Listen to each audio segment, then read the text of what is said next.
We zijn goed bezig om nieuwe luitassen in een kerk te brengen. Nou, de luitassen gaan eruit en de nieuwe komen erin. Dus ik een nieuw luidsysteem. Dus nieuwe klepels, nieuwe assen. En we gaan goed naar boven te takelen.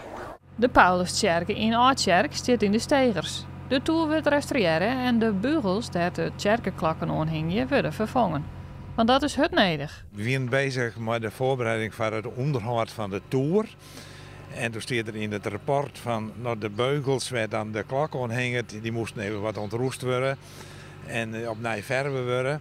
Maar toen we dat nog zeggen met elkaar, toen kwamen we erachter dat dat net te doen was. Dat was zodanig verroest, dat moest al even vervangen worden. De grote stukken roest van de beugels, die vonden we gewoon op de grond. Dat kon niet meer. Het is een specialistisch putje dat net alle dagen op een planning staat.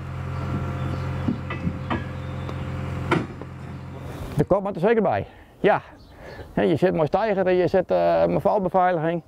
Dat spul moet je veilig werken. De duip zit compleet in de stijgers. Er moet een speciaal stijgerbouw erbij, gewoon om vliegen even te helpen, maar wordt al veilig werken kunnen. Dus je moet goed uitgedacht worden van nou, hoe doen we het, hoe kunnen we veilig werken. Nou, dan spul je veilig naar boven zien te krijgen. Maar het is krap, het is moeilijk. En goed uitdenken, kabroeken en dan komt het goed. Voor u is het een gelukkige dag. En als we het in gebruik nemen, ben we nog gelukkiger. Maar het is al een hele mooie dag. Maar dat hij eruit uitkomt, staat er weer bij als een plaatsje in dit mooie Oudkerk hier midden in de Waarden.